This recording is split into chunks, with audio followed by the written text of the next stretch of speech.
네, 우리가 접하는 뉴스의 대처부터 지금까지 뉴스 일대기를 쫙 살펴봅니다. 뉴스톱 김준일 수석 에디터, KBS 박대기 기자, 그들의 전지적 시점으로 분석하는 뉴스 일대기 지금부터 시작하겠습니다. 안녕하십니까? 네, 안녕하십니까?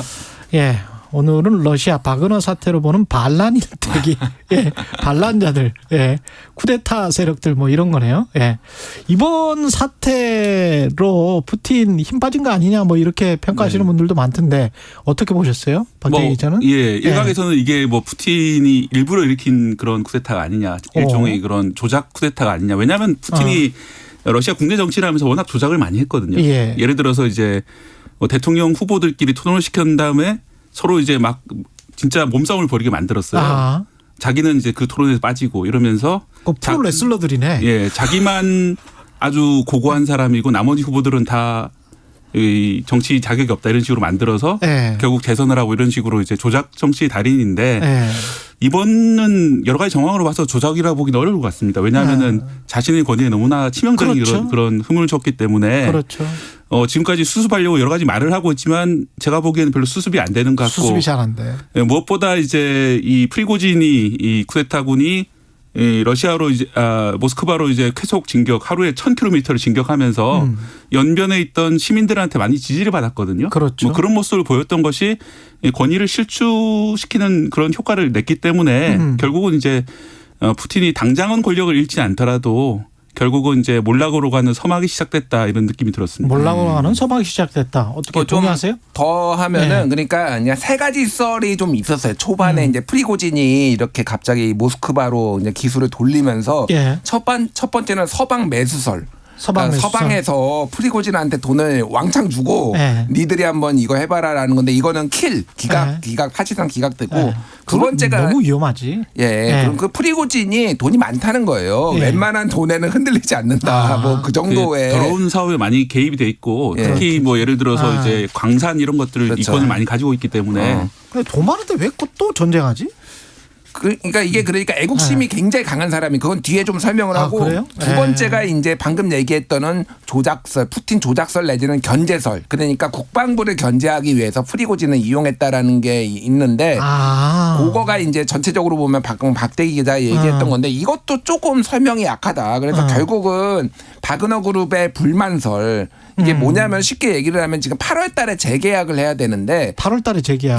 다시 이제 계약을 해야 되는 상황인데 용병이잖아요. 용병이니까. 그러니까 이 말도 안 되는 상황이에요. 어떻게 보면. 이상하죠. 그러니까. 남의 나라 사람들 죽이면서 그걸 또 그걸로 돈 받으면서 또 그걸 하고. 국방부에서 지금 예전에 주던 거에 한 반의 반 정도를 후려치려고 했다라는 거예요. 그러니까 지금 재계약을 하는데 그리고 또 하나는 제때 탄환이나 무기가 공급이 안 돼가지고 앞에 이제 바그너 그룹의 용병들이 상당히 사상자가 많아가지고 그거에 대해서 이제 국방부에 대해서 계속 불만을 얘기를 했지 푸틴에 대해서는 프리고진이 불만을 얘기를 안 했잖아요. 그러니까 결국은 실리를 챙기기 위해서 했다라는 건데 결과적으로 보면은 이제 푸틴의 어떤 지도력 이런 거에 타격을 간 거는 맞는 것 같은데 뒤에 얘기를 하겠지만 그러면 당장 흔들리냐는 조금 이견이 있는 것 같아요. 흔들리냐 흔들리지 않느냐. 또 하나 이제 이게 아무래도 이제 우크라이나 전쟁 상황하고 맞물려서 벌어졌기 때문에 의미를 찾자면은 사실은 이제 러시아 쪽에서는 계속 그렇게 얘기했거든요. 우리가 이거는 전쟁이 아니라 특별 군사 작전이고 그렇죠. 우크라이나 내부에 있는 나치 세력을 자기들이 축출하기 위해서 벌이는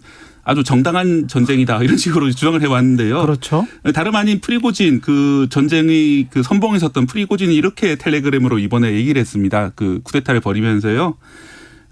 우크라이나가 나토로 러시아를 공격하려고 한다는 주장에 대해서 이게 러시아 국방부가 사회와 대통령을 속이려고 한 거다. 이 전쟁은 이 세르게이 쇼이구 러시아 국방장관이 원수가 되고 또 두 번째 영웅 훈장을 받기 위해서 만든 전쟁이다. 그래서 이 전쟁은 정당한 전쟁이 아니다 이렇게 얘기를 한 거거든요. 선언을. 이런 말이 이 물론 이제 러시아 주류 언론은 아니지만 텔레그램을 통해서 쭉 러시아 사람들한테 퍼졌고 그런 인식이 널리 퍼진다는 거는 러시아 사람들 자체가 이 전쟁에 대한 정당성에 대해서 의심을 받을 수밖에 없는 상황이 되는 거고 결국은 이제 전쟁을 수행할 그런 능력을 많이 잃어가게 되는 그런 단계라고 봅니다. 여기서 좀 쿠데타 개념 정리를 하고 가야 될 것 같은데 이번 사태 같은 경우는 쿠데타였습니까? 아니면 반란입니까? 뭡니까 이게? 그러니까 이거를 보는 성격이 조금 다 다른 것 같아요. 그렇죠. 근데 전체적으로 보면은 쿠데타는 아니었다. 그렇죠. 왜냐하면은 본인이 일단은 이거를 진격을 하다가 본인이 기술을 돌렸고 푸틴에 대해서 뭐 이게 푸틴에 대한 저격이나 이런 공격이 아니다라고 계속 얘기를 했고 뭐 여러 가지 정황으로 봤을 때 이거를 쿠데타로 보기에는 조금 어렵지 않냐. 그러니까 반기를 들었다 정도. 게다가 이게 용병이잖아요. 이게 네. 그러다 보니까 성격상으로 쿠데타라고 보기는 어렵지만은 하지만은 사실상의 쿠데타 성격도 가지고 있다. 뭐 이런 이제 좀 복잡한 해석들이 나오는 거예요. 그러니까 이게. 군사 반란은 군사 반란이잖아요. 네, 저는 그래서 일종의 쿠데타라고 봅니다. 일종의 쿠데타인데 뭐 실패한 쿠데타였다라고 생각이 들고요. 근데 서방 언론에서 나오는 단어들은 처음에는 인서렉션이라는 단어가 많이 나오고 이것도 이제 반란이고 뮤티니라고 그 군사 내의 반란이라는 단어가 또 나왔었고 쿠데타라는 단어는 제가 보는 서방 언론에서는 그 단어는 안 나왔거든요. 네. 그래서 이 사람들이 볼 때는 뭐 쿠데타라는 게 어떤 정권을 탈취하기 위한 그렇죠. 그 과정이잖아요. 그러면 이 프리고진한테는 아마 그런 의도는 없었지 않나 이렇게 지금 처음에는 네. 본 것 같고 지금도 그런 것 같습니다. 예, 결국 이제 단어 모스크바에 선택에서. 진격을 하다가 네. 뭐 하루에 1,000km 진격하다가 직전에서 멈춰선 게 네. 모스크바까지는 어쩌면 점령도 가능했다고 보는 관측이 많거든요. 예. 근데 말씀하신 대로 이게 정권 탈취까지는 본인도 긴가민가 했던 것 같아요. 내가 설마 이렇게 할 수 있을까? 왜냐하면 뭐 나중에 말씀드리겠지만 이 프리고진이라는 인물이 원래 그 강도 출신이거든요. 강도? 예, 그런 걸로 이제 수감 생활을 하다가 수감 생활 하다가 예, 나와서 그 거리에 이제 핫도그 노점을 하다가 핫도그 노점을 하다가 요식업으로 성공을 해서 그 결국 이제 푸틴 주변에 음식을 대다가 이렇게 그렇죠. 푸틴 요리사로 이제 성공을 해서 네. 나중엔 용병 집단을 만들어서 푸틴이 사냥개라고 불릴 정도로 이렇게 여기저기서 이제 무력을 쓰다가 이렇게 여기까지 이른 건데 다시 강도로 돌아갔네. 예, 그리고 이런 과정들을 보면은 본인 스스로가 이렇게 권력을 쟁취까지는 생각을 안 했던 것 같아요. 그냥 이제 네. 뭔가를 어느 정도까지 협상을 처음부터 염두에 뒀던 게 아닌가 생각이 듭니다. 그러니까 프리고진의 이제 스타일을 좀 이해를 해야 되는데 프리고진은 어쨌든 굉장히 극우에 가까울 정도로 우익 성향이 강하고 네. 그리고 이 정권에 대한 충성심이 매우 강하다라는 거예요. 그러니까 정권 또는 러시아에 대한 그러니까 아까 전에 얘기를 했듯이 지금 국방부하고만 계속 쇼이구 국방부 장관하고만 각을 세운 이유가 첫 번째 무기가 제때 탄약이 공급이 안 돼가지고 5만 명 정도가 지금 이 전쟁에 투입이 됐는데 사상자가 여기에서 굉장히 많이 나왔다는 거 바그너 그룹에서 예. 이거에 대해서 동료애를 느끼고 굉장히 분노를 했다. 두 번째는 이제 그런 상황에서 단가도 후려치려고 한다. 불공정 계약이다. 여기에 또 열받은 거고 또 하나는 국방부가 아예 바그너 그룹을 독자적으로 움직이지 못하고 자신의 지휘 체계로 편입을 하려고 한 거예요. 그러니까 이제 국방부 입장을 생각을 해보면 러시아 입장에서는 여기로 가라 이렇게 작전해야 된다. 그렇지, 그렇지. 이렇게 좀 손발이 타다닥 맞아야 되는데 예. 바그너는 자기네들 어쨌든 그 지역을 담당하고 있지만은 자기네들이 독자적으로 움직이거든요. 그러니까 전쟁의 효율이 안 난다라고 국방부에서 판단을 해가지고 아예 편입을 해가지고 하려고 하니까 그러면 야 지휘권까지 막탈해. 돈도 안 줘. 완전히 무슨 총알바지야. 이러면 내가 여기서 전쟁할 이유가 없지. 이렇게 지금 됐다라는 거예요. 그러니까 전체적인 흐름은. 그러니까 이게 정말로 푸틴에 대한 반란이냐. 여기는 좀 아니라고 보는 것들이 대체적으로 전문가들의 시각입니다. 러시아가 참 생각을 해보면 푸틴 이전에도 그랬고 그 유혈혁명이 굉장히 많았던 나라고 네. 사람을 지도자를 뭐 암살하거나 이렇게 제거하거나 이런 게 많았잖아요. 그 이전의 일도 얘기도 좀 살펴볼 수 있을까요? 푸틴 이전에 네. 예, 어떤 뭐 근래의 사건만 이제 좀 따져보자면은 이 고르바초프 전 그렇죠. 대통령이 있었던 1991년인데요. 저도 이제 중학교 때생 때였는데 기억이 나는데 그때 이제 공산당 보수파들이 이 고르바초프를 시각시키려고 쿠데타를 일으켰습니다. 페레스트로이카 뭐 그라스노스트 예, 거의 반발을 해가지고요. 그래서 이제 이 별장에 감금해놓고 이 장군들이 쿠데타를 일으켰는데 그때 뭐 술에 취했었다 이런 얘기도 있고 기억이 나는데요. 예. 하지만 이제 보리스 옐친 당시 러시아 공화국 대통령이 반 쿠데타 시위를 하면서 이 쿠데타가 인기를 확 얻었죠. 쿠데타가 명분을 잃고 결국 이제 이 장군들이 실각을 하는 식으로 흘러갔는데 다만 이제 고르바초프 전 대통령은 이 쿠데타 과정에서 좀 무기력한 모습을 보이면서 결국 이제 넉 달 만에 권좌에서 내려갔습니다. 그리고 옐친이라는 사람이 등장해서 1999년까지 8년간 이렇게 집권하게 되는데요. 예.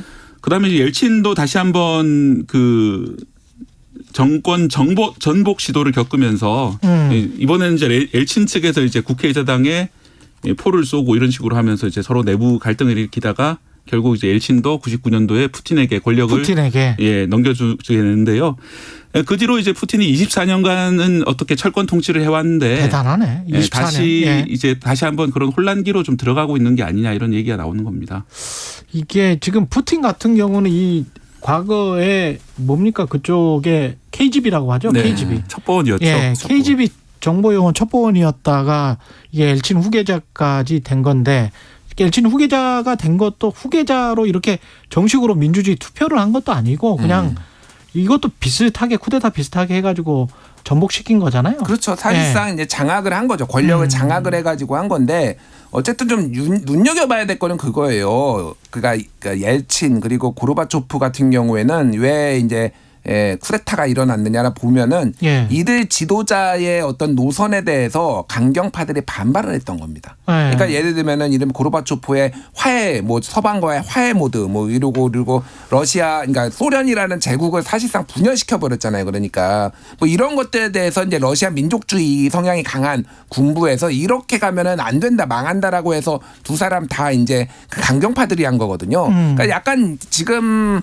푸틴하고는 상황이 달라요. 그러니까 푸틴은 유약한 지도자가 어쨌든 타격을 입었지만은 그렇죠. 현재 전쟁까지 치르고 있는 거고 일반적으로 전쟁을 치르면은 내부적 결속력은 생기거든요. 그렇지. 그 전쟁이 지속되는 기간 동안. 근데 이게 너무 장기화되면은 예를 들면은 뭐 미국의 베트남 전전처럼 이게 이제 후유증이 생기면서 실각을 하는 경우가 많은데 그래서 당장 그 푸틴이 실각할 것이다 아니면은 또 다른 쿠데타가 일어나 가지고 뭐 이게 더 전복될 것이다라고 보는 거는 굉장히 섣부르다라는 거죠. 그러니까 지금까지의 그 앞선 거하고는 성격이 좀 다르다. 그렇기는 한데 그래도 푸틴 입장에서 뭐 아무리 23년 동안 철권 통치를 했다고 하더라도 자기가 집권한 가정도 그렇고 지금 현재 러시아의 상황도 그렇고 누가 뭐 정권을 탈취해도 민주적인 뭐 어떤 정당성이 없고 그동안에 그냥 항상 그래 왔기 때문에 늘 불안과 이런 거에 휩싸여 있을 것 같아요. 그래서 그런 불안 속에서 어떤 정책 결정이나 전쟁에 대한 결정을 한다면 그게 또 오히려 서방을